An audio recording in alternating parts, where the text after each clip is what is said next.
É só esperar a famosa boa vontade do Meet. Ah, a boa vontade do Meet foi rápida hoje. Gente, então recapitulando, essa aula a gente vai estar vendo toda a crise de 1929, mas não só a crise em si, alguns aspectos de como estavam principalmente os Estados Unidos na pós-guerra e tudo mais. Ó, eu tenho que avisar vocês o seguinte: normalmente as pessoas têm muita dúvida com essa parte, com esse conteúdo, porque ele é muito abstrato. Chega num ponto que eu preciso muito da atenção de vocês. Não é difícil, nem um pouco, mas como mexe em parte de economia e tal, que é uma coisa que não é tão palpável assim, os exemplos são um pouquinho confusos, ideia de lastro, de crédito e tal, tipo, às vezes fica um pouco perdido e tal, mas não é difícil. Se vocês se concentrarem, eu tenho certeza que vai dar, tipo, vai dar para entender tudo certinho, tá bom? Então, a única coisa que eu peço para vocês é atenção, calma, e se tiver algum conceito que vocês não conhecem, avisem no comentário que eu explico, tá? Tá super tranquilo, tá super de boa. Então, vamos começar. Vamos para a aula. Peraí, deixa eu ir para o slide. É esse aqui? É esse aqui mesmo. Ó, vocês veem, né? Tipo, 1920 e tal, é quando começa a inventar a fotografia. Então, ó, foto preto e branco, preto e branco, tudo preto e branco, tá? Vocês me perdoem, mas eu não achei variedade para colocar cor, não. Seleção de slide. Isso. Gente, a gente deu um intervalo entre a nossa aula da Primeira Guerra Mundial, porque no meio, entre o assunto que a gente vai ver hoje e a nossa aula da Guerrona, né, teve a Revolução Russa. Também que deu uma quebrada e tudo mais, mas vamos recapitular um pouquinho como é que estavam as coisas, como é que terminou a guerra? Não terminou, obviamente, nada bem. Nada bem para os europeus. Porque é o seguinte, se vocês analisarem as batalhas que aconteceram, tiveram algumas que aconteceram no norte da África, na Ásia, muita gente de outras regiões do mundo lutou na Primeira Guerra Mundial. Mas o grosso dos lugares que foram destruídos, que foram afetados diretamente pela guerra, pelos bombardeios, pelos conflitos, pelas batalhas, foi tudo na Europa. E a Europa como um todo saiu completamente devastada da guerra, mesmo os países que ganharam. Então, Inglaterra, França, que são países vencedores, que conseguiram derrotar a Alemanha, a Tríplice Aliança, ainda assim eles perderam muito, ainda assim as cidades, grande parte das cidades, foi afetada de alguma maneira, foi destruída, muita gente morreu, eles tiveram um problema sério com desemprego, com falta de gente para ocupar emprego, porque literalmente não tinha mais, tipo, a população jovem morreu bastante. Então, os países europeus, mesmo os que venceram, e obviamente foi pior porque se perderam, eles saíram completamente devastados da guerra. E é o que acontece no finalzinho do conflito, uma coisa muito interessante, que é a migração do eixo de poder, do eixo hegemônico do mundo, para as Américas. Ela sai da Europa, que estava na mão principalmente da Inglaterra, o maior império do mundo, riquíssimo e tal, e se dirige para os Estados Unidos. Vejam bem, os Estados Unidos, a economia estadunidense já era a maior do mundo antes da Primeira Guerra Mundial. Só que estava muito pau a pau, sabe? Ainda que fosse grande, ainda que fosse maior do que a das metrópoles europeias, era muito similar. Agora não. Como as potências europeias foram destruídas, essa diferença aumenta muito. E os Estados Unidos se consolida, ele assegura a posição de líder mundial. E vocês lembram do motivo que fez os Estados Unidos entrar na Primeira Guerra? Ele estava emprestando dinheiro, estava fornecendo equipamentos, armas, insumos agrícolas, industriais, estava meio que financiando a guerra. E é um negócio muito lucrativo. Então ele emprestou muito dinheiro para a Inglaterra, emprestou muito dinheiro para a França, algum para a Rússia. Só que é o seguinte, se esses países, porventura, que ele estava emprestando bastante dinheiro, perdessem a guerra, se a Alemanha fosse vitoriosa, esses empréstimos provavelmente nunca iam ser pagos, porque esses países que já saíram destruídos iam sair mais destruídos ainda. Então, os interesses dos norte-americanos podiam estar afetados. Então, os Estados Unidos, para assegurar que ele fosse pago, para assegurar que o crédito que ele estava doando fosse eventualmente quitado e que ele tivesse lucro, ele entra na Primeira Guerra Mundial. E tem uma grande prosperidade vendendo equipamento, vendendo arma, emprestando dinheiro e etc. Só que não é só durante a guerra que os Estados Unidos vai se colocar como a grande potência credora da Europa. Ele também vai ter essa posição depois que a guerra acaba. Por quê? Porque, novamente, já falei para vocês, vou repetir isso 1 milhão de vezes porque é importante, a Europa sai destruída.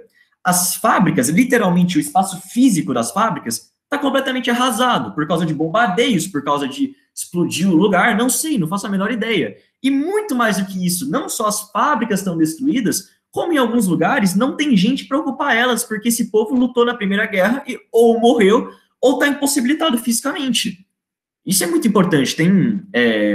Tiveram alguns países, se não me engano, a França perdeu 4% da população dela. É muita gente, e 4% do total, e não só da população economicamente ativa, não só de só pessoas que trabalham, não. E a grande maioria que morreu foram jovens. Então foi uma coisa muito, muito significativa para a economia desses países. E a economia em si, das metrópoles europeias, não estava girando. E de quem elas estavam dependentes? De quem que elas estavam pegando dinheiro, empréstimo, para começar a se reestruturar, para começar a financiar novas fábricas, novos trabalhadores? Dos Estados Unidos. De todos os países da Europa que estavam envolvidos na Primeira Guerra Mundial, o que mais dependia de empréstimo estadunidense, o que a economia defendia virtualmente desse dinheiro, era a Alemanha, no que ficou conhecido como Plano Dawes. Gente, é assim, eu coloquei no Google Tradutor. Em inglês estadunidense está Plano Dawes. Em inglês britânico está Plano Dawes. Então, tipo, eu não sei a pronúncia, vocês me perdoem, mas não faço a menor ideia. É assim que escreve, Daves, entendeu? É desse jeitinho aqui, mas lê Dawes, eu acho. Ó, é o seguinte, olha só como era interessante. Os Estados Unidos, o grande credor da Europa, que estava tentando emprestar dinheiro para ganhar uma grana, ele dá crédito para a Alemanha. Estava completamente destruída, assim, completamente arrasada. Foi o país que mais sofreu economicamente, não tipo estruturalmente, mas economicamente com a guerra. Ele empresta, supondo aqui, 2,5 bilhões de dólares em crédito, loans. Aí a Alemanha, ela teve que assinar um acordinho chamado Tratado de Versalhes. E o que o Tratado de Versalhes falava? Que a Alemanha era a única culpada pela guerra, e por causa disso ela também tinha que indenizar as potências vencedoras. Então ia ter que pagar uma puta de uma grana para a Inglaterra, uma puta de uma grana para a França, uma puta de uma grana para a Rússia. Então é o seguinte, a Alemanha, ela pega esses 2,5 bilhões, só que ela não vai investir todo esse dinheiro na indústria. Ela não vai investir todo esse dinheiro no próprio país. Ela tem que repassar uma parte para as nações vencedoras, porque ela tem que pagar essa dívida de algum jeito. Então, desses 2,5 bilhões, por exemplo, ela investe meio bilhão e o resto ela passa para os aliados, para a França, para a Inglaterra. Só que esse dinheiro também não fica para os aliados, porque os aliados devem para os Estados Unidos. Devem por quê? Porque durante a guerra ele emprestou armas, emprestou dinheiro, vendeu insumos industriais para conseguir pagar a guerra. Então, esse dinheiro que eles recebem de indenização dos Estados Unidos, eles têm que devolver para eles como forma de débito de guerra. E aí, como é que eles... E aí, olha só que interessante, a devolução que os aliados fazem é sempre maior do que o dinheiro inicial que os Estados Unidos emprestou. E, gente, qual que é a lógica por trás disso? Por que esse esqueminha existe? Esse é o esquema do Plano Dawes. Se os Estados Unidos não emprestassem dinheiro para a Alemanha, ela não ia ter condições nenhuma de se reerguer. Não tendo condições de se reerguer, ela não ia conseguir pagar as indenizações que ela devia para os aliados. E os aliados que também estavam com a economia devastada, se eles não recebessem essa indenização da Alemanha, eles não iam conseguir pagar o crédito que eles deviam dos Estados Unidos durante a guerra. Olha só como funcionava. De qualquer jeito, esses desgraçados ganhavam dinheiro. E sempre, de novo, o que eles injetavam era menor do que eles ganhavam no final das contas. Não é tão confuso assim, na verdade é super de boa. Eu recomendo vocês desenharem depois esse mapinha que é bem de boa. Aí, tipo, o sistema financeiro internacional sobre o Dawes Plan e o Young Plan. Young Plan eu não vou dar para vocês porque não precisa, mas era basicamente a mesma coisa. A ideia era a mesma, tudo bem? Então, os Estados Unidos foi o grande credor europeu dos aliados durante a Primeira Guerra Mundial, só que depois que ela acabou, ele também vai ser o responsável pela reestruturação da Europa, vai ser o grande financiador, tanto dos vencedores quanto dos perdedores. E aí, para assegurar que tudo que ele emprestou na guerra fosse pago, ele organiza esse plano, ele organiza todo esse sistema aqui, tá certo? Então, esse é o pós-guerra. E aí, o que acontece, gente? Se por um lado a Europa se fudeu, estava todo mundo triste porque muita gente morreu, porque as cidades estavam devastadas, porque a economia estava em ruínas, por outro lado, os Estados Unidos saiu muito bem da guerra. Primeiro ponto, não morreram tantos soldados assim. Se eu não me engano, norte-americanos devem ter morrido, acho que 100 mil pessoas, do total de 16 milhões, sabe? De russos morreram 2. Então, mensurem como realmente foram as coisas, como os Estados Unidos não foram tão afetados assim. E muito mais do que isso, a Primeira Guerra Mundial foi uma guerra europeia, travada no continente europeu. Então, por mais que os Estados Unidos tivessem envolvido na guerra, tivessem mandado homens, dinheiro, recursos, armas e sei lá o quê, os Estados Unidos, enquanto país, não sofreu com ataques, porque era do outro lado do Atlântico. Qual que é o sentido de você atacar o cara? Se a Alemanha realmente quisesse ganhar aquela guerra, ela tinha que se preocupar primeiro dentro da Europa para depois pensar em ir para os Estados Unidos. Isso não aconteceu. Então, ele terminou a guerra super bem. O território estadunidense não foi atacado. Não foi atacado. Eles não perderam muitos homens. E mais do que isso, eles saíram com metade da Europa devendo para eles, devendo muito dinheiro. Então, eles saíram super bem, super economicamente muito privilegiados. E se, por um lado, a Europa estava lá chorando, porque um monte de gente morreu, estava tudo destruído e tudo mais, nos Estados Unidos a coisa era outra. A gente estava vivendo os loucos anos 20, que parece nome de sessão da tarde, né? Essa galerinha da pesada do início do século, os loucos anos 20, sei lá, não sei, alguma coisa assim. Em inglês é Golden Twenties, ou Roaring Twenties, alguma coisa assim. Vocês não precisam saber disso. Mas, gente, basicamente é o seguinte, a Europa estava se fudendo. Estava todo mundo triste, deprimido, cabisbaixo e tudo mais. Nos Estados Unidos era exatamente o contrário. Por causa do grande fluxo monetário que eles tiveram, eles não foram atacados e tudo mais, estava tendo uma grande efervescência cultural dentro do país. Então vamos lá, olha só, algumas coisinhas que aconteceram. As novas tecnologias que foram desenvolvidas exclusivamente para a guerra, gente, vamos lembrar, avião, submarinos. Tudo bem que tem algumas dessas tecnologias não foram inventadas para a guerra, mas foram muito melhoradas. Então vamos lá. Aviões, submarinos, zeppelins, alguns produtos químicos. Lembra do gás mostarda, gente? Aquela arma química? Pois é, além de matar a gente, ela também serve para você tacar na plantação, como fertilizante. Olha só que interessante. Então, todas as novas tecnologias, elas começam a ficar acessíveis para o grande público. Então, o que melhora? A agricultura melhora. Por quê? Justamente, eles acabam descobrindo que o gás mostarda, ele é muito fértil, então você aumenta a produção agrícola, os preços dos alimentos caem, você tem uma maior expansão da mídia, então começa a televisão, começa a rádio, você tem uma eficiência maior dos transportes por causa do avião, por causa das maiores conexões entre os lugares, e isso vai facilitar com que os Estados Unidos viva a sua época dourada, que são os anos 20, a efervescência cultural e política dentro do país. Algumas coisas que aconteceram, só para vocês terem uma ideia de como esse movimento foi grande. Primeira coisa, conquista do sufrágio feminino. Se eu não me engano, é de 1922, alguma coisa assim, uma emenda na Constituição estadunidense que afirmava que o voto feminino era universal. Mas antes mesmo disso, as mulheres já lutavam pelos seus direitos e alguns estados do país já tinham assumido o voto. Então, puta movimento, olha só como isso é importante, puta movimento de transformação política. As mulheres finalmente conseguem seu direito a voto, se espalha para outros países e tudo mais. E muito mais do que isso, não é só de voto que a gente está falando. A gente está falando também de rebeldia, das que a gente chama de Flapper Girls. Gente, eu coloquei em inglês. Ah, por que você está colocando o nome em inglês? Porque em português, Flapper é melindroso. Eu nem sei o que é melindroso, mas também parece muito nome de sessão da tarde. Essas garotas melindrosas da Chicago, sei lá, alguma coisa assim. Mas, enfim, o que é importante? A novidade é que é o seguinte, as mulheres não só mais votavam agora, elas não só votavam, elas também iam para bar, elas bebiam, elas dançavam, elas se divertiam, elas trabalhavam, e trabalhavam com uma remuneração legal, trabalhavam em direitos, pelo menos, que na aparência eram iguais aos dos homens. Então, é isso que são as Flapper Girls, isso é muito importante, é uma mudança estrutural muito grande dentro dos Estados Unidos. Essa ideia da rebeldia, a mulher tem que ser recatada do lar e tudo mais, ó, aqui para vocês, eu vou viver minha vida. Isso é muito importante. Tudo isso nos anos 20. Então, só para vocês terem uma ideia de como isso mudou a sociedade dos Estados Unidos. Não foi só na cultura, não, foi na política também.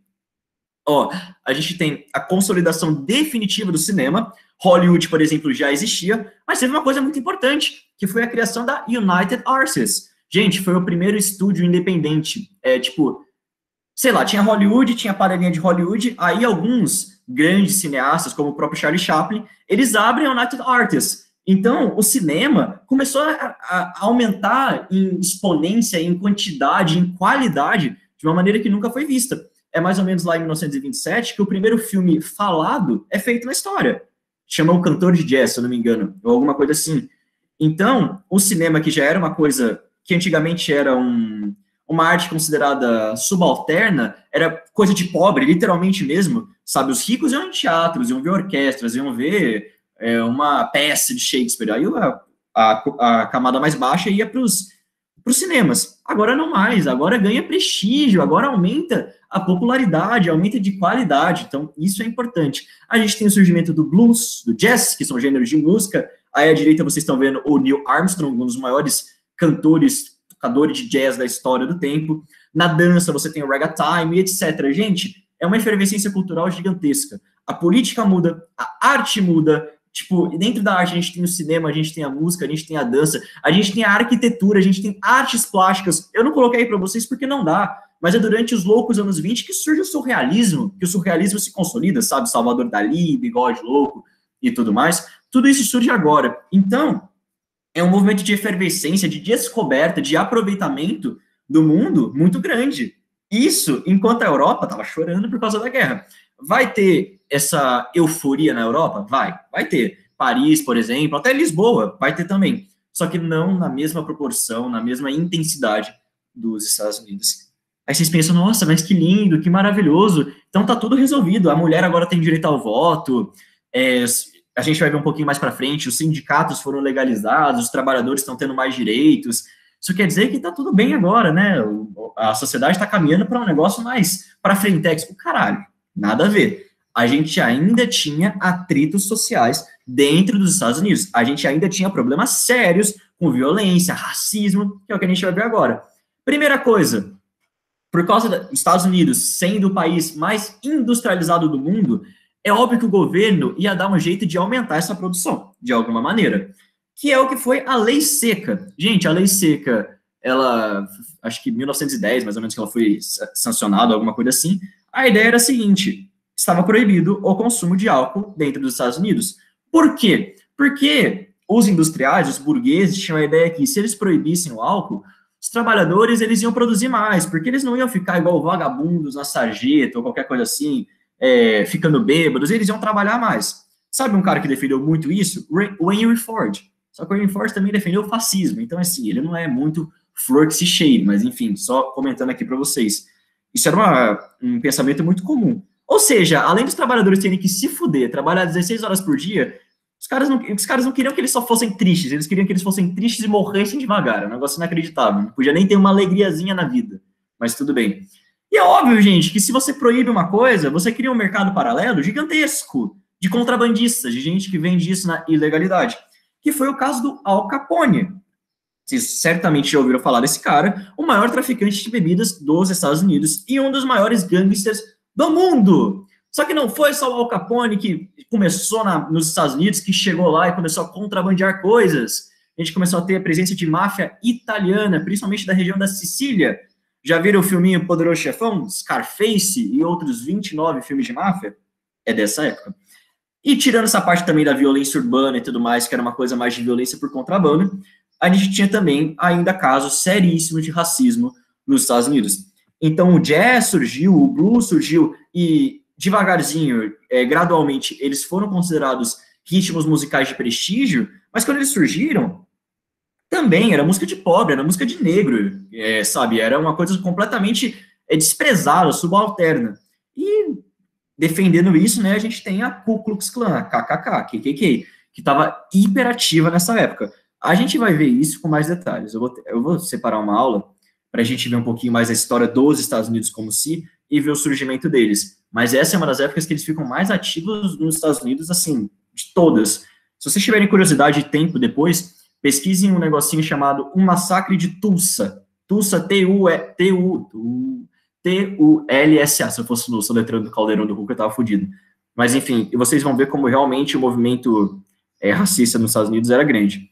Por que eu trouxe isso para vocês? Porque se de um lado a gente tinha todas essas melhoras, estava tudo bonitinho e tudo mais, por outro, isso não quer dizer que as grandes mazelas sociais dos Estados Unidos estivessem solucionadas. Ainda tinha bastante problema lá, problemas muito sérios, inclusive. Tá? Então, esses foram os loucos anos 20, olha só que incrível. Alguma dúvida até aqui? Tá tudo certinho?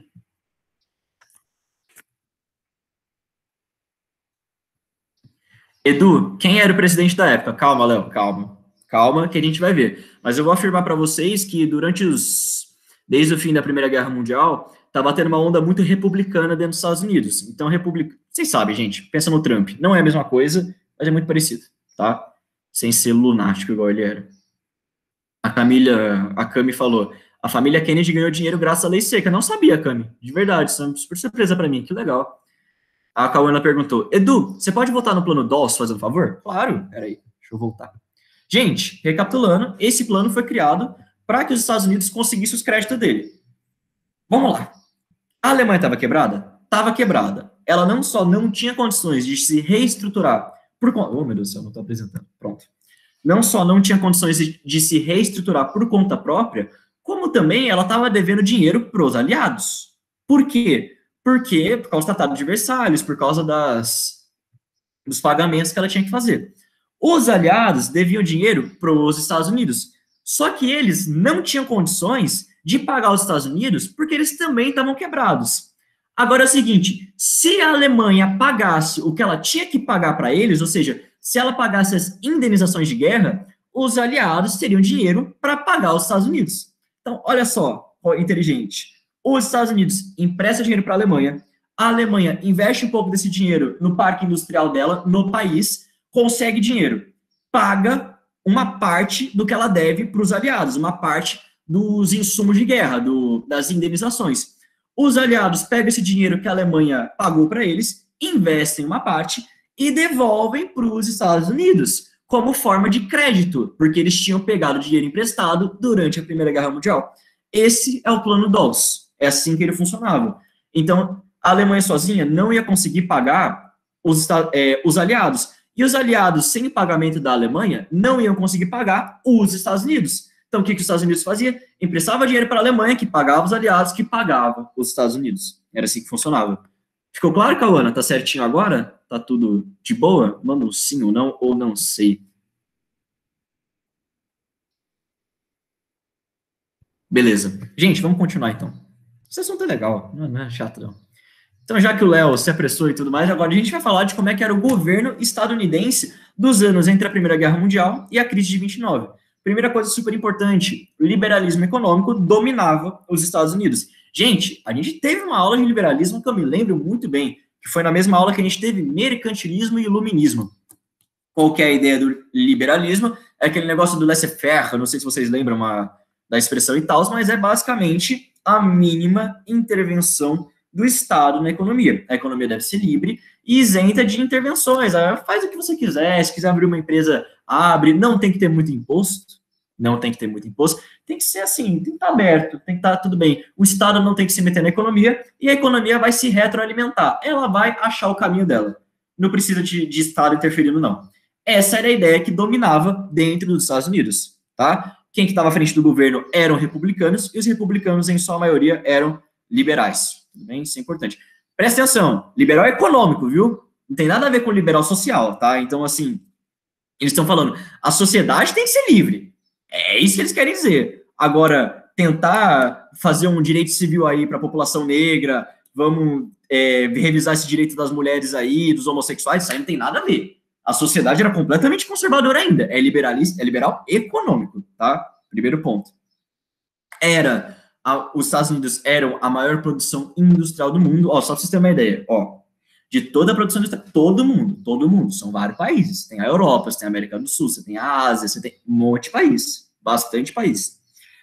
De toda a produção que esses países fazem, 45% vem dos Estados Unidos. Os Estados Unidos eram responsáveis por 45% do total da produção mundial.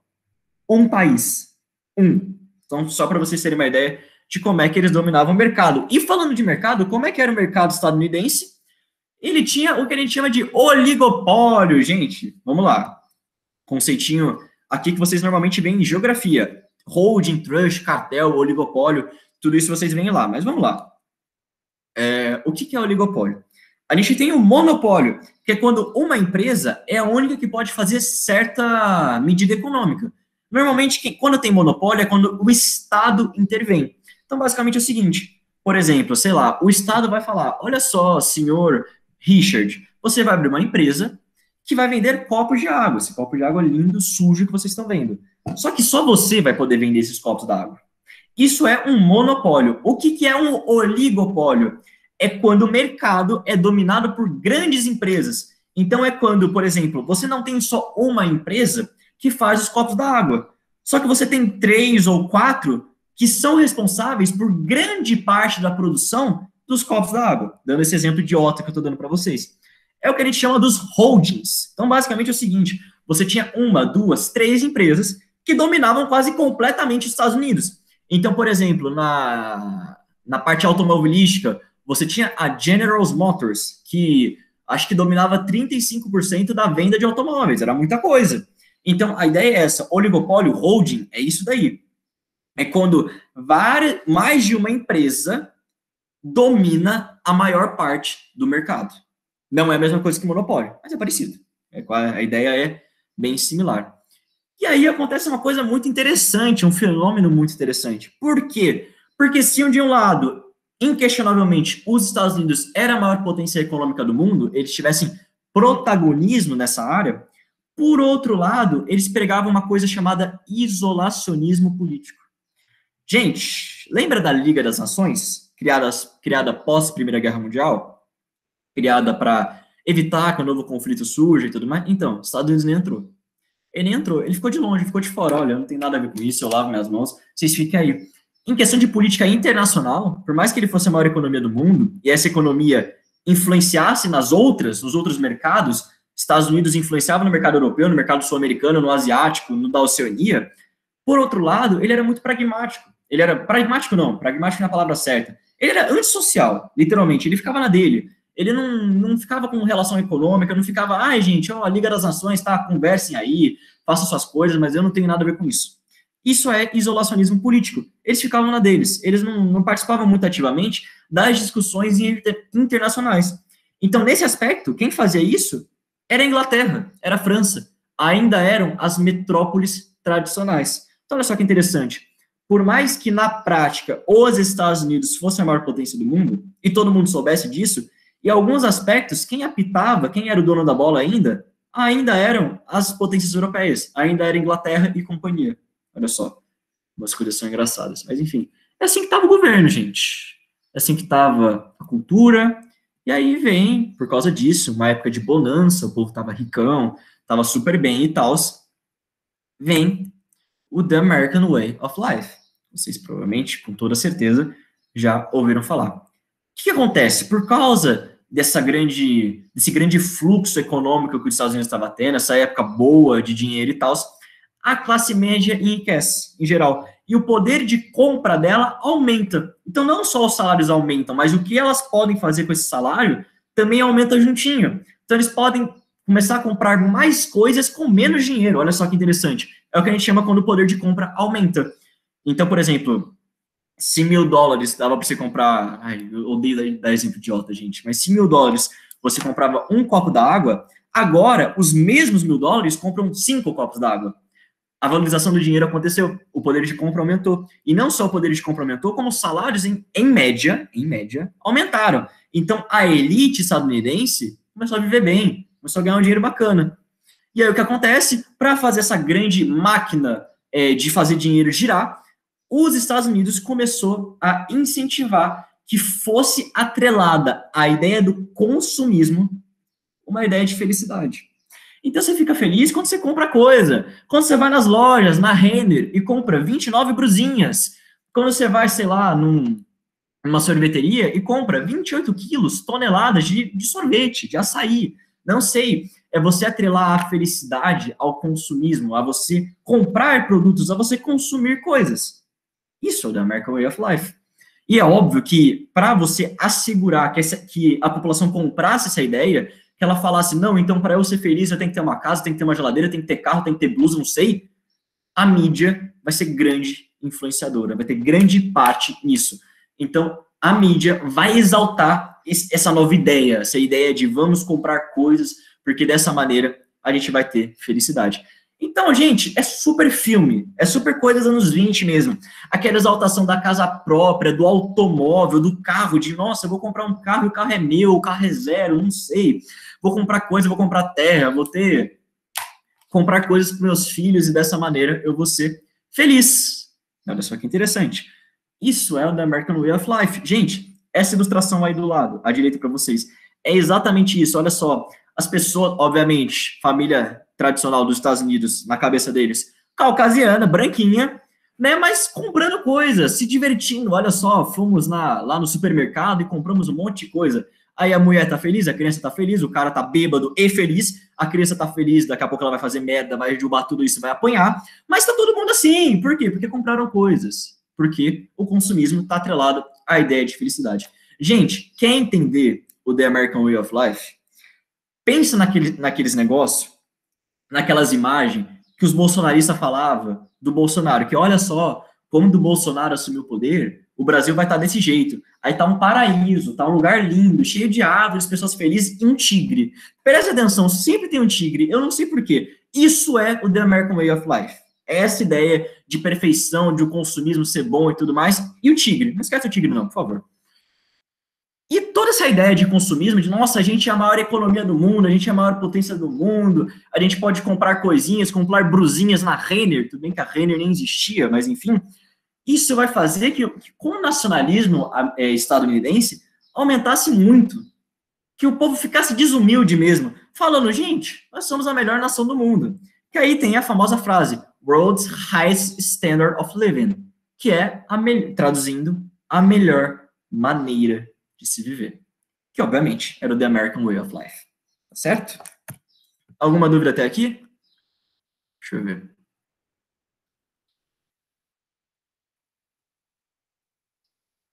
Aí tá frio onde você tá, Edu? Tá com casaco, menino. Léo, eu moro perto de Ribeirão Preto, cujo apelido é Ribeirão Preto. É sempre quente aqui. Só que o meu quarto, por algum motivo, ele é muito frio. Então eu fico com esse casaquinho, ele nem é tão grosso assim, gente, ele é de pano. Então é suave. Aí o Léo falou, isso dos oligopólios é como se fosse uma terceirização de produzir o produto? Não, Léo, não é isso. As empresas que estão controlando o mercado ainda produzem os produtos. Só que o seguinte, elas dominam o mercado. Então você tem 3 empresas que são responsáveis por, sei lá, 80% da venda do mercado.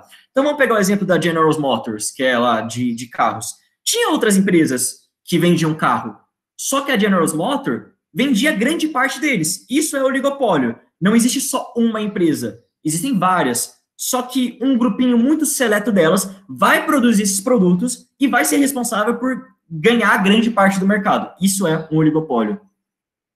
Peraí, meu Deus do céu. A Isa falou muito bem. Acho que é mais tipo quando você pensa em um fast food e as primeiras redes que vêm na sua cabeça são McDonald's, BK. É isso daí, é exatamente isso. É quando alguma empresa ela é responsável por grande parte do mercado, entendeu? Então é como se fosse uma empresa que se multiplica. Não é se multiplicar, é simplesmente ser grande, é ser monstruosa. Sabe, quando você pensa, sei lá, caralho, porque é foda, a concorrência hoje em dia é meio alta, tipo, pra tecnologia. Pera lá, deixa eu pensar numa coisa. Ô, Edu, então qual que é a diferença entre oligopolos para monopólio? Porque para mim é a mesma coisa, é uma empresa grande, só que o oligopólio tem tem competição, são menores do que ele. É isso? A única diferença é essa? Um monopólio só tem uma empresa. Então veja bem, monopólio não tem competição. Imagina o seguinte, vamos supor um mundo aqui, um mundo fictício, onde só a Microsoft vende computador. Não tem outra empresa para competir com a Microsoft, é só a Microsoft. Então não é que ela domina parte do mercado, ela domina todo o mercado. Agora vamos supor outro mundo. A gente tem a Microsoft, a Apple e, sei lá, a Dell. A Microsoft, a Apple e a Dell somadas vendem 90% dos computadores do mundo. Isso quer dizer que não tem competição? Tem competição. Os outros 10% o povo está lá se matando. E outra, Dell, Microsoft e Apple, elas competem entre si. Só que é o seguinte, é oligopólio porque poucas empresas dominam a maior parte do mercado. É isso que são os holds, os oligopólios. Você entendeu agora?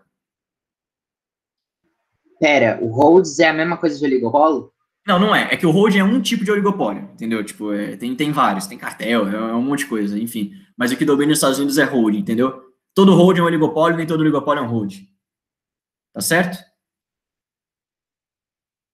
Manda no chat. Gente, então tá bom. Como é que é, então? Poucas empresas dominam grande parte do mercado. Grande parte do mercado, tá? Agora acho que faz sentido. Beleza? Então, bora continuar, gente. Tudo certinho até agora? Acho que tá. Essa aula não é tão difícil assim. Aí a gente tem, gente, olha só, grande potência mundial, industrial, piriri pororó. E aí a gente tem, por causa da segunda revolução industrial, a gente já viu isso em outras aulas, não vou recapitular aqui, mas a gente tem a ideia da produção em massa, da esteira de produção, que é isso que vocês estão vendo na foto aí. Inclusive, eu usei a mesma foto, viu? Eu não vou mentir para vocês, não. É exatamente a mesma foto, não tem criatividade. Mas, enfim, que é aquela ideia de vamos produzir o máximo possível, ao máximo, assim. Aquela frase que eu já falei para vocês, mas eu vou repetir de novo, porque ela é impactante, ela é importante. O Henry Ford, quando ele lançou o Ford, o T-Ford, é um tipo de carro deles, ele falou o seguinte, olha só, um Ford, ele pode ser de qualquer cor, desde que ele seja preto. O que ele quis dizer com isso? Por que ele quis dizer isso? Gente, a tinta preta, em relação às outras, era mais barata e secava mais rápido. Então, o que acontece? Essa ideia de esteira de produção em massa, pregava eficiência e velocidade. Então, você tem que produzir o mais rápido possível com o menor custo possível. Então, produção, trabalhador, irmão, é na rédea curta, vamos produzir carro, vamos produzir computador, esse tipo de coisa. Era rapidão, é um negócio desse tipo. Então, o que acontece? Produz carro, muito carro, produz, sei lá o quê, um monte de coisa. Então, esse era o pensamento dominante dentro dos Estados Unidos, que é a ideia de temos que produzir o máximo possível. Por que eles pensam isso? Você acha que eles são idiotas? É porque o mercado estava aquecido. É porque os Estados Unidos estavam com boa relação com a Europa. É porque o mercado interno estadunidense estava crescendo. Então, dava para você manter essa produção. Dava para você fazer um monte de carro, porque esses carros iam vender. Essa era a ideia da esteira de produção. E por um tempo, deu muito certo. Estava tudo ok, estava tudo maravilhoso. Só que o que acontece? Olha o plot twist. Gente, os Estados Unidos estavam emprestando dinheiro para a Europa. Qual que era a ideia dele? Era ganhar dinheiro. E ele estava ganhando dinheiro. Só que indiretamente, obviamente, ele estava ajudando esses países. Esses países estavam começando a se reerguer. Estavam começando a estruturar a economia de novo. Estava começando a dar certo. Esses empréstimos estavam tendo resultados. E o que acontece? Com o tempo, os países europeus que estavam destruídos, Inglaterra, França e companhia, estabilizaram a economia deles. As indústrias que estavam explodidas, que estavam falidas, voltam a existir. Começa a ter mercado interno dentro da Europa alimentado por europeus. Então, o que acontece? A produção interna da Europa volta. E aí, o que isso quer dizer? Quer dizer que eles não precisam mais dos Estados Unidos.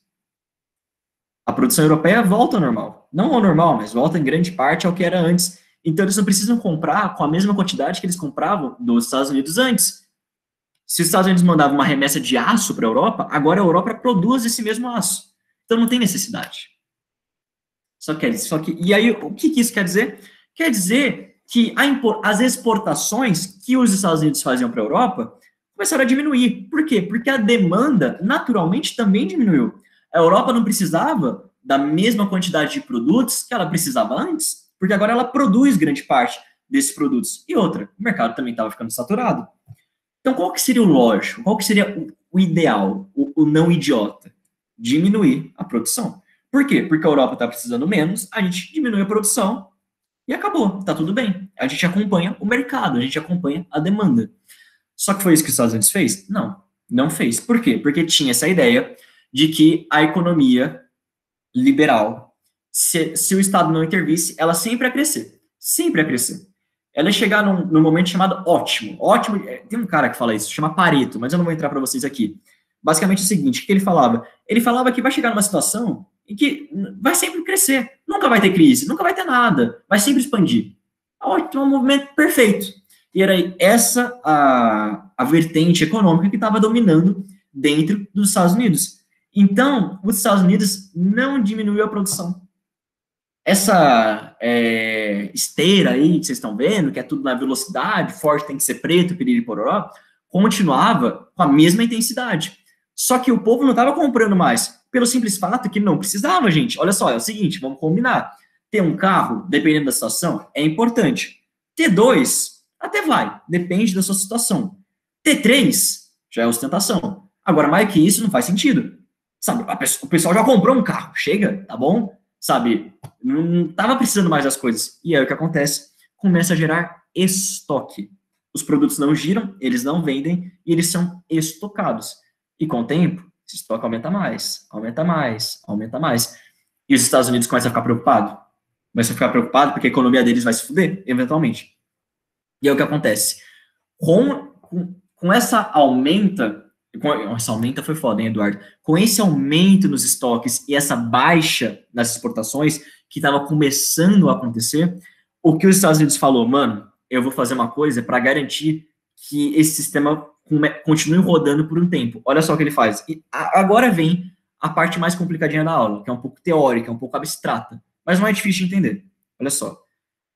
Todo esse capital, esse dinheiro que ele acumulou com a venda dos produtos, com o pagamento dos créditos dos aliados para ele da guerra, ou seja, todo o dinheiro que ele tinha emprestado para os aliados estava voltando agora com juros. E os Estados Unidos estavam com excesso de dinheiro, estava com capital sobrando. Então, esse excesso, o que ele faz? Ele emprestava para outros países que não estavam com o mercado saturado. Por quê? Porque esses países, com esse dinheiro, iam comprar produtos. E produtos de onde? Dos Estados Unidos. Olha que malandragem. Então é o seguinte, os Estados Unidos emprestavam dinheiro para países pobres, para que esses países pobres comprassem dinheiro dos Estados Unidos. Olha que incrível, maravilhoso. O país se endividava em dobro. Por quê? Porque ele devia para os Estados Unidos, porque ele pediu dinheiro, e ele ainda dava mais dinheiro para os Estados Unidos, porque com o dinheiro que ele pediu, ele comprava produtos dos Estados Unidos. Olha só que incrível, que maravilhoso. O lugar cresce assim, só que cresce artificialmente. A economia não sustenta esse tipo de crescimento. Isso foi uma parte, eles investiram todo esse excedente que eles tiveram, nessa parte. Só que eles também investiram em outra. Outra parte desse excedente que eles tinham de dinheiro e tudo mais, eles investiram no mercado interno, como crédito para o consumo. Por quê, gente? Porque, igual eu falei para vocês, a classe média enriqueceu. Ela está com mais dinheiro agora. Só que chega um ponto que não dá mais, que eles já compraram tudo que eles tinham que comprar e que eles não têm mais dinheiro para comprar.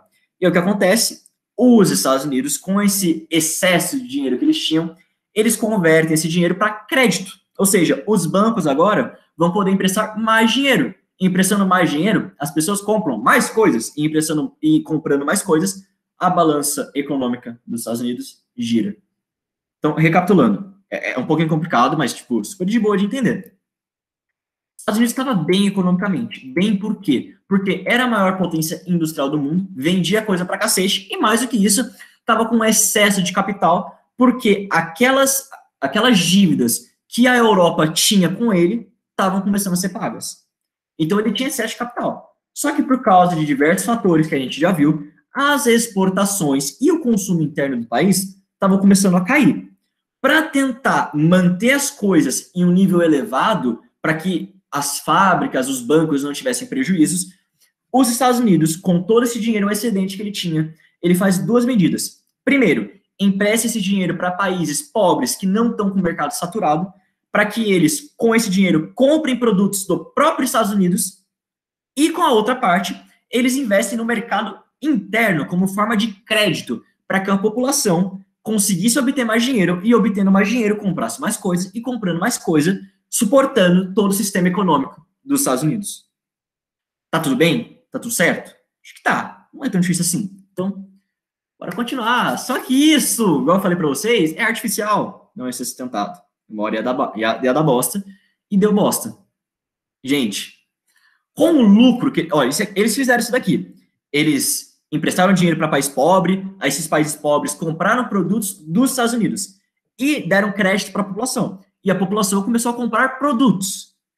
Todo esse dinheiro que eles investiram retornou, e retornou bem. Retornou com 60% de lucro. Ou seja, por causa de todo esse sistema que eles criaram, eles poderiam ampliar a produção industrial em 60%. Olha só a meta. Olha só a treta. E então a indústria estava crescendo. Só que não era um crescimento natural. Não estava crescendo porque a população estava demandando. Estava crescendo porque o governo estava injetando dinheiro dentro do próprio país e de países estrangeiros para que esse sistema não quebrasse, E aí o que acontece? Ele cresceu de uma maneira artificial em 60%. E aí, gente, o que acontece? Se o negócio cresce em 60%, você tem um negócio que cresce 60%, você cresce muito. E todo mundo vai querer ganhar dinheiro com isso. E aí o que acontece? Esse fato de crescer tanto assim, atrai a atenção de investidores, que vão começar a aplicar na bolsa de valores, em empresas, em produtos, esse tipo de coisa. E muito importante, investidores de todas as camadas sociais, do mais pobre estadunidense até o mais magnata. Todos eles investiam de algum jeito, principalmente no mercado de ações. Por quê? Porque eles achavam que a economia nunca ia parar de crescer. E se ela nunca ia parar de crescer, as ações, as empresas sempre iam valorizar. Então, se você comprasse uma ação, ela ia aumentar de valor em alguma hora. E se ela ia aumentar em valor de alguma hora, o lucro, o dinheiro, era fácil. Você ia conseguir dinheiro fácil. E, gente, não tem almoço grátis nesse mundo, sabe? Se fosse tão fácil ganhar dinheiro assim, tava todo mundo rico. Então, é óbvio que isso não ia se sustentar. Isso ia dar merda alguma hora. E aí, o que acontece? Por causa desse frenesi da população em investir, em ganhar mais dinheiro, um lucro fácil, esse lucro gerado pelo amor de Deus, falei tudo errado. Esse crescimento econômico que estava acontecendo era gerado única e exclusivamente por causa que o povo, a população, injetava capital, porque ela começava a comprar ação, porque ela começava a entrar dentro da bolsa de valores. Então é o seguinte, não é que o mercado estava crescendo, não é que as indústrias estavam se valorizando, é porque a população estava injetando dinheiro nesse setor. Só que o mercado não acompanhava, a demanda não acompanhava. E é o seguinte, se essa participação ativa da população acabasse, se esse dinheiro que eles estavam investindo parasse, o mercado ia cair. Então, o que acontece, de novo, é abstrato, eu sei, mas não é difícil. Não é difícil mesmo, é super de boa de entender, por mais que seja um pouquinho conceitual. Você tem o mercado de ações, os Estados Unidos está crescendo, a economia está crescendo, mesmo que de maneira artificial. Crescendo, o povo quer investir. E ele investe. Todo mundo dos Estados Unidos investe. Todo mundo.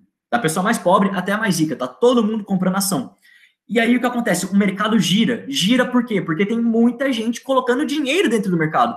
Porque tem muita gente investindo, dando a grana, comprando ação, comprando produto, esse tipo de coisa. Só que, e aí a economia cresce. Cresce por quê? Porque tem dinheiro vivo entrando na economia. Não é porque o mercado se valorizou, não é porque as empresas estão valendo mais, não é porque a demanda aumentou, é única e exclusivamente porque a população, achando que vai ganhar dinheiro fácil, investe muito dinheiro. Só que se você tirar esses investimentos, o mercado quebra, ele não se sustenta. Por quê? Porque ele não aumentou. É um crescimento completamente artificial. A Bolsa de Nova York triplicou de valor de 1925 até 1929. Só que esse crescimento não era esperado, não era natural. Então, olha só, gente, como era bizarro. O dinheiro que você tinha com empréstimo, ou seja, com dívida, era maior do que todo o dinheiro circulando dentro dos Estados Unidos. Em grosso modo, para vocês entenderem, você tinha um PIB dos Estados Unidos que era especulativo, que era ilusório. Por quê? Porque era a promessa que ele ia ser pago. Gente, é isso que é crédito, querendo ou não. Quando você vai no banco e pede crédito, você está falando, olha só, me empresta dinheiro e daqui a um tempo eu devolvo esse dinheiro com juros. Se você não devolver esse dinheiro, é calote, dá problema. Você pode ser processado e tudo mais. Mas crédito, a grosso modo, é uma promessa. É uma promessa de eu vou ter dinheiro e vou te pagar. E era exatamente isso que os Estados Unidos estava passando. Estava todo mundo investindo no mercado de ação com dinheiro de crédito. E o dinheiro que vinha de crédito, ou seja, todo esse dinheiro que foi emprestado, era maior do que o dinheiro que existia, do que o dinheiro que estava circulando em papel moeda, em cédula. Ou seja, a promessa de eu vou pagar era muito maior do que as pessoas que estavam realmente pagando. Olha a merda. Tinha tudo para dar bosta. Tinha tudo para dar bosta. E deu bosta. Eu já vou falar uma historinha para vocês aqui. Peraí. Tem alguma dúvida até aqui? Eu sei que é complicado, mas enfim.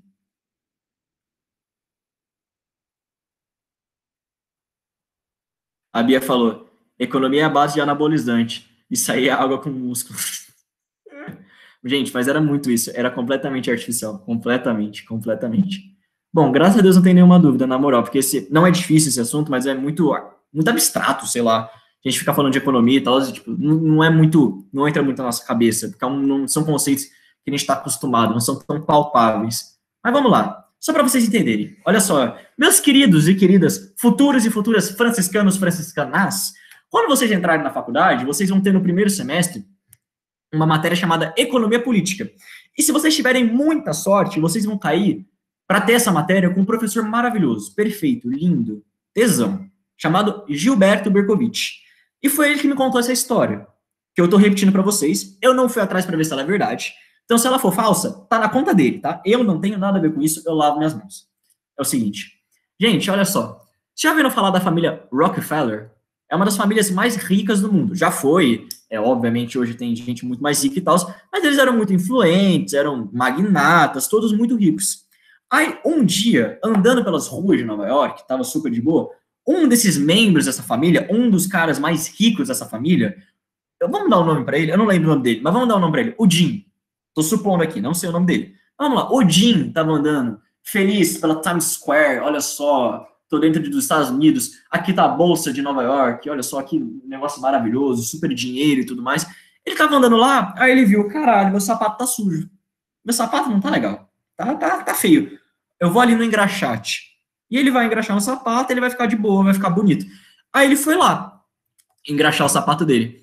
E conversa vai, conversa bem, ele fala assim, nossa, o Jim Rockefeller, ele fala pro engraxate, nossa, a economia dos Estados Unidos está muito bem, né, cara? A gente melhorou muito depois da Primeira Guerra Mundial. Olha só o tanto de coisa que está acontecendo, a bolsa está super valorizada, a gente está ganhando bastante dinheiro. Aí o engraxate falou, pois é, né? Eu estou ganhando muito dinheiro também. Você acredita? Estou trabalhando aqui, né, como engraxate e tal, mas eu estou conseguindo ter finança, estou conseguindo ter reserva pela primeira vez na vida. Eu estou investindo no mercado de ação. Eu estou comprando ação. As ações estão valorizando sempre. É um negócio incrível. Aí o Jim Rockefeller, ele parou, pensou naquilo, pensou no que aquela pessoa tinha falado para ele, e no dia seguinte, ele tirou todo o dinheiro que ele tinha dos bancos. E comprou todas as ações que ele tinha, ele vendeu. Pegou o dinheiro, tirou tudo do banco, guardou tudo e estocou. Por quê? Porque ele chegou na brilhante conclusão que, irmão, se um engraxate... E olha só, gente, o Jim Rockefeller tá falando isso, tá bom? Não sou eu. Eu acho super errado ele pensar isso, mas tudo bem. Se até um engraxate tá investindo, é porque tá todo mundo nessa treta, irmão. É porque tá todo mundo tentando ganhar dinheiro. E o mercado não tá crescendo porque tá crescendo. Ele tá crescendo porque tá todo mundo nele. Tá todo mundo investindo. Então, quando ele viu, caralho, irmão, o engraxate tá investindo dinheiro, ele falou, tem algum negócio errado, cara. Ganhar dinheiro não é tão fácil assim, sabe? Não deveria ser tão fácil. Tem alguma treta muito sinistra acontecendo. Ele vai lá, tira o dinheiro do banco. Uma semana depois, a Bolsa de Nova York quebra. Se essa história é verdade ou não, não sei. Mas dá um bom exemplo para vocês pensarem, para vocês entenderem como é que estava a situação. Todo mundo investia na Bolsa. E isso uma hora ia dar bosta. Porque não estava sustentável, o mercado não estava acompanhando. E aí, deu bosta. A gente tem o The Crash, a quebra da Bolsa de Valores. Gente, a produção não aguenta. Toda aquela produção em massa, estoque e tudo mais, por mais que tentassem de alguma maneira que se mantivesse a estrutura, não dá. A produção de insumos industriais nos Estados Unidos, também de agrícolas, cai. E o desemprego começa a aumentar. E é o que acontece, os acionistas, vendo que a produção começou a cair, o lucro começou a cair e o desemprego começou a aumentar, que isso cheira? Crise. É o seguinte, você olha para uma casa, a casa tá saindo fumaça, tem fogo dentro da casa, tá cheirando queimado. Você não vai falar, puta que pariu, a casa tá queimando fogo? Puta, eu falei tudo errado. Você vai falar, nossa senhora, a casa tá pegando fogo? É óbvio que você vai falar. Então é isso que eles estão falando. Olha só, cheira crise, tem gosto de crise, parece crise. É crise. É isso que eles pensaram. Então é o seguinte, produção tá caindo, desemprego tá aumentando. Irmão, eu não vou perder meu tempo. Eu vou vender todas as minhas ações, tudo que eu tenho, enquanto elas ainda valem alguma coisa. Era isso que eles estavam pensando. Só que qual que é o problema? Todo mundo começou a vender as suas ações ao mesmo tempo, porque estava todo mundo desesperado tentando vender essas ações. E aí, qual que é a merda? Se você tem um copo de água que custa R$15, quer dizer, se você tem um copo de água, eu vou até beber água, peraí. se você tem um copo d'água e muita gente quer comprar esse copo d'água, ele vai ser caro. Por quê? Porque eu tenho poucos copos d'água, eu só tenho um copo d'água e muita gente quer, a demanda é alta, então ele vai ser caro. Agora, se você tem vários copos d'água, que é sempre o exemplo que eu uso, um negócio inacreditável, e pouca gente quer esses copos d'água, é óbvio que o preço dele vai ser baixo. Então, qual que era a treta? Tinha muita gente querendo vender ação, mas não tinha gente querendo comprar. Por quê? Porque estava começando uma crise. Ninguém compra ação na crise. Porque crise é crise. Vai tudo desvalorizar. Vai tudo cair o preço. E aí o que acontece? Todo mundo tentando vender esse desespero. Meu Deus do céu, vamos vender ação, vamos vender ação. A bolsa quebrou. Não aguentou. Na quinta-feira negra, não é a Black Friday. Ai, meu Deus, peraí, fiz merda. Não é a Black Friday, tá? É outra coisa. É outro rolê completamente diferente. A gente tem a quebra da Bolsa de Valores de Nova York. O que é quebra? As ações que valiam uma cacetada de dinheiro não valem quase mais nada. Gente, como é que funcionava a ação naquela época? Era literalmente um papel, igual esse daqui. Aí nesse papel falava, o senhor fulano de tal tem tantos por cento de patrimônio nessa empresa. Era isso que era uma ação. Chegou um ponto, era feito no papel. Hoje em dia, digitalmente. É digital. Mas naquela época não tinha computador, não tinha porra nenhuma. Então era tudo, ó, no físico. Chegou um ponto em que algumas ações valiam menos que o próprio papel que elas estavam.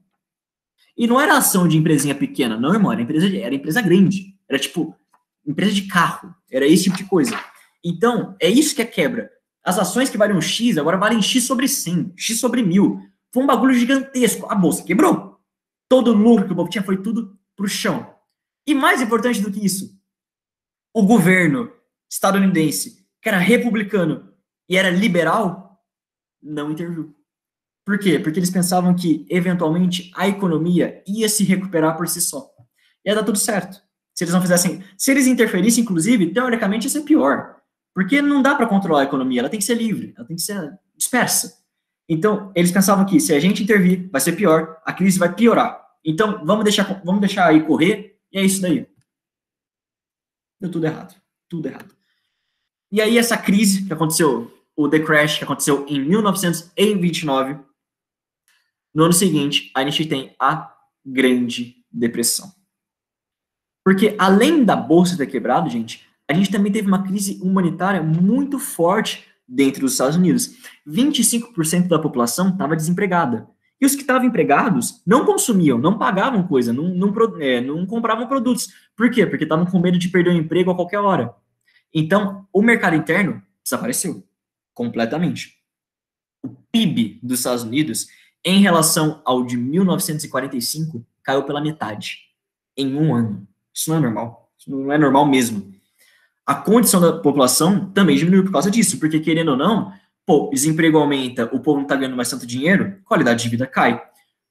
Casas de precariedade ficam muito famosas nessa época, os cortiços, sabe? A Luz de Azevedo aí na veia para vocês, que eram chamados naquela época de Hoovervilles. Olha só que interessante. O Léo me perguntou qual que era o presidente dos Estados Unidos nessa época, era o Hoover. E chamava Hooverville, esse nome é complicado, justamente por causa disso. Porque, olha só, filha da puta, não interviu na economia, a gente tá se fudendo. Esse cortiço que eu moro, esse cabaré, é por causa dele. Então vamos chamar de Hooverville. E a população começou a migrar de um estado para outro. Por quê? Porque estava tentando procurar emprego, estava tentando achar alguma maneira de sobreviver. E para piorar ainda mais essa onda que teve de fome, de desemprego, de merda, a gente ainda teve dentro do centro-oeste dos Estados Unidos. Centro-oeste é aquela parte do deserto, sabe? Texas, Arizona, caipira, espingarda, armas, Ku Klux Klan, é essa parte. Teve um evento chamado de Dust Bowl, que é uma tempestade de areia, gente. E aí fudeu tudo, sabe? Não tinha mais produção de alimento, estava tudo fudido. Então a crise humanitária, que já era grande, ficou maior ainda. Foi um ano terrível. Um monte de gente morreu por causa de inanição. Foi uma coisa terrível mesmo. Foi um negócio gigantesco. A gente não tem ideia do que é isso, de verdade. A crise que o Brasil está passando perto desse troço aí não é nada. Não que não possa piorar do Brasil, viu? Porque pode, muito ainda, mas enfim. Ainda não tá nessa, cara. Tá bem diferente. Essa é a Grande Depressão. Só que, por que chama Grande Depressão? Porque foi grande. Não só no sentido de tamanho, como de extensão. Os Estados Unidos era a maior potência do mundo. E a economia de vários países, inclusive a do Brasil fazendia, dependia dos Estados Unidos. Isso era importante. Então, basicamente é o seguinte, os Estados Unidos, olha só, voltando aqui, ó como as coisas estão ligadas, ó como tá tudo ligadinho. Os Estados Unidos, para tentar manter esse sistema de produção em massa, ele empresta dinheiro para países, para que eles pudessem comprar produtos. Porque com a crise, os bancos estadunidenses que emprestaram dinheiro pedem o dinheiro de volta. Por quê? Porque precisa de dinheiro, porque está todo mundo falindo, está todo mundo fechando. Então precisa desse capital que eles emprestaram. Só que é o seguinte, esses bancos norte-americanos faziam com que bancos estrangeiros existissem. Eles pagavam esses bancos estrangeiros. E esses bancos estrangeiros, por sua vez, permitiam que indústrias estrangeiras existissem. Olha só, para simplificar as coisas, vamos imaginar. Um banco dos Estados Unidos empresta dinheiro para o Banco da Inglaterra. Esse Banco da Inglaterra, por sua vez, empresta parte desse dinheiro que ele conseguiu do Banco dos Estados Unidos para uma empresa que depende desse dinheiro que o banco inglês emprestou. Olha só como é um efeito cascata. A indústria depende do banco inglês, que depende do banco estadunidense. Então, a priori, a indústria também depende do Banco dos Estados Unidos. Tá tudo ligadinho, tá tudo ligado. E aí, quando eles pedem esse dinheiro de volta, os bancos estrangeiros quebram e, por consequência, as indústrias estrangeiras também quebram. É um efeito cascata, é um efeito dominó. A produção mundial e o comércio baixam completamente. As empresas falem, o desemprego aumenta em todos os lugares do mundo, quase todos, só tem um lugarzinho que não aumentou muito. Então, por exemplo, Inglaterra, 1930, quer dizer, população que estava desempregada, 22%. Muita gente. Alemanha, 44%, que não tinha emprego. A Alemanha foi o país que mais foi afetado pela crise, inclusive. A gente já vai ver isso daqui. E, igual eu falei para vocês, desempregado deixa de consumir. E quem tem emprego consome muito pouco, porque tem medo do que vai acontecer. Tem medo de perder o emprego a qualquer hora. Tem medo do que o dinheiro desvalorize ou qualquer merda assim. Então, o mercado interno de todos os países do mundo foi pra bosta. Foi pro caralho. E é a grande depressão porque atingiu todo o mundo. Brasil, vocês vão ver isso em História do Brasil, né? Com a Cami perfeita, maravilhosa. Mais produção de café. Foi tudo pra bosta. Queimaram o café. Não valia mais nada. A Alemanha, que era o país que mais dependia dos Estados Unidos, por causa desse sistema daqui, do plano Dawes, se fudeu. A gente vai ver isso com mais detalhes quando a gente for ver República de Weimar. Mas destruída. Ela estava começando a se reerguer, estava indo bonitinho, tipo, pá, quebrou tudo de vez. 44% da população da Alemanha estava desempregada. Todo mundo sofreu. Com exceção de um lugar. Um único lugar. Por que esse lugar não sofreu? Porque ele estava fechado. Ele não estava comercializando com ninguém. Ele estava dentro do mundinho dele mesmo. A economia era fortemente influenciada pelo Estado, e o Estado estava mantendo as coisas lá. Quem que era? A Mother Russia, a União Soviética. O único país do mundo que não sofreu grandes coisas por causa da crise de 29. Olha só como as coisas são engraçadas. Mas, enfim. Gente, é isso. Tá quase acabando a aula. Mano, eu não acredito que não vai dar tempo de fazer exercício de novo, mano. Que desgraça. Olha só, é o seguinte. Na próxima aula, eu não tô nem aí. A primeira coisa que a gente vai fazer é exercício, tá bom? Os 4 que estão faltando, ok? Tô falando sério, tá bom? Porque é muito assunto, que saco, cara.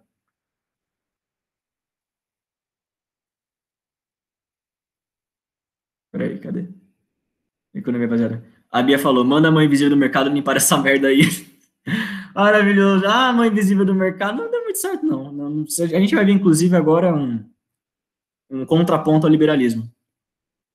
Não sei se você sabe, o Léo falando, mas eu tenho uma música que fala do liberalismo. Se alguém quiser acessar, me chame, pessoal. Gente, é uma música maravilhosa. Ele já me mandou esse negócio. É perfeito, é incrível.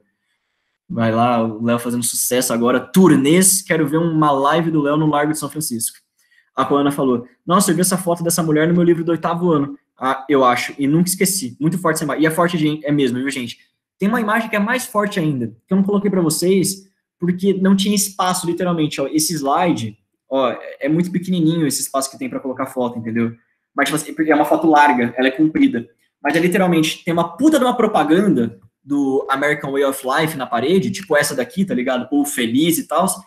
Só que na foto, tá tendo uma fila de desempregado, tentando conseguir subsídio, tentando conseguir emprego. É uma foto super forte também. Foi uma merda. Gente, obviamente, o liberalismo deu bosta. Mão invisível do mercado, não consegui, não deu, infelizmente. A carícia da mão invisível não deu certo, tava tudo dando merda. E aí, o povo, a própria população, começa a questionar o liberalismo. E aí, quem que surge em oposição ao liberalismo? Um estudioso, um economista britânico, muito famoso, mudou o mundo, o John Maynard Keynes. Britânico, esse cara era alto pra cacete, que é 1,98, nem sei porque eu tô falando isso, mas enfim. Ele era economista inglês, igual eu falei para vocês, contrário ao liberalismo e completamente favorável à intervenção estatal. E se tem uma frase que resume tudo que o Keynes pensa, que vocês, futuras franciscanas, vão ouvir do professor Gilberto Bekovich, no longo prazo, estaremos todos mortos. O que isso quer dizer? Ele queria dizer o seguinte, o governo, ele tem que interferir no Estado. Pelo amor de Deus, falei tudo errado. O governo, ele tem que interferir na economia. Ele tem que controlar a crise de algum jeito. E aí, o povo, os críticos do Keynes falavam, olha, mas no longo prazo, isso pode dar crise inflacionária. No longo prazo, isso pode dar problema de crédito. Ele falou, no longo prazo, vai estar todo mundo morto. Se vocês não agirem agora, se a gente não tiver um órgão que zele pelo nosso futuro, vai todo mundo morrer de fome, irmão. Não tem no longo prazo vai todo mundo morrer. Então era isso que ele pensava, o Estado tem que intervir. Ele falava que a crise que aconteceu nos Estados Unidos aconteceu por causa de um negócio que ele chamou de paradoxo da superprodução, que é aquilo que eu falei para vocês a aula inteira. O aumento da produtividade, para ele ser sustentável, ele tem que ser proporcional à distribuição de ganhos. Ou seja, não tem que ficar concentrado, não tem que ter concentração econômica, não tem, porque isso quebra as coisas. Óbvio que isso quebra as coisas. Não tem nem o que explicar, é super lógico isso. Então ele falava o seguinte, se você distribuir esses bens, a produção pode continuar crescendo, não tem problema. Por quê? Porque é o seguinte, gente, como funcionava? A classe média estadunidense começou a ganhar mais. Só que a classe média era uma parte pequena da população. A grande parte do povo era pobre industrial, era pobre camponês. E para essas pessoas, foda-se se está industrializando qualquer coisa assim, essas pessoas continuavam ganhando a mesma coisa. E o que acontece? Se elas estavam ganhando a mesma coisa, elas consumiam quase a mesma coisa. Então o sistema não se alimentava. Agora, se o salário dessas pessoas aumentasse também, se a renda dessas pessoas também aumentasse, o que ia acontecer?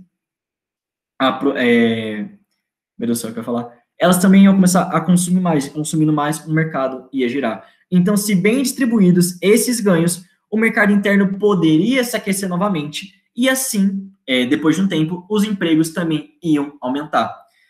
E depois que os Estados Unidos é isso que ele falava que os Estados Unidos tinham que fazer. E depois que os Estados Unidos se recuperasse economicamente, o governo devia zerar o déficit, devia zerar o crédito por meio de impostos. Para quem esses impostos? Para os mais ricos. É isso que ele falava. Não, é o seguinte, depois do momento que os Estados Unidos se estabiliza, que a economia volta a funcionar, e você ainda tem crédito, zero crédito. Abate o crédito por meio de impostos. É isso que o Keynes falava. E a escola que deriva do pensamento dele é o keynesianismo. Tá certo? Gente, só o Keynes falou sobre a crise de 29? Não. Teve liberal que falou da crise de 29. Teve liberal intervencionista que também falou da crise de 29.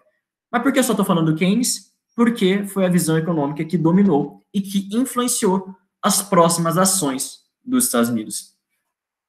Esse homem bonito aí, esse galã que vocês estão vendo aí à direita, é o Theodore Roosevelt. E o Theodore Roosevelt, ele é eleito presidente em 1932. E aí, olha só o detalhe, ele era democrata. Democrata e bem disposto a intervir na economia e também adepto ao keynesianismo. Então, o que acontece? Olha só, ele vai pegar as ideias do Keynes e vai aplicar na prática nos Estados Unidos, para tentar controlar a situação. Então, basicamente é o seguinte, primeira coisa, tá batendo muito crédito. Lembra que eu falei para vocês, peraí, cadê esse negócio? Aqui, ó, lucro fácil. Lembra que eu falei para vocês que tinha muito mais promessa de eu vou pagar do que realmente gente pagando? Então, ele vai acabar com isso. Olha só, ele falou, não tem que ficar essa putaria de crédito para tudo quanto é canto. Isso dá errado, isso vai dar merda.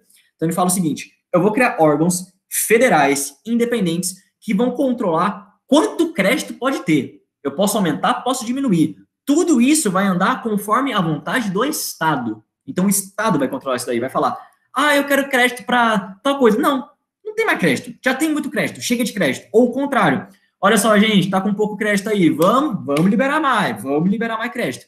Quem que ia controlar isso? O próprio governo, órgãos federais, tá? Primeira coisa importante.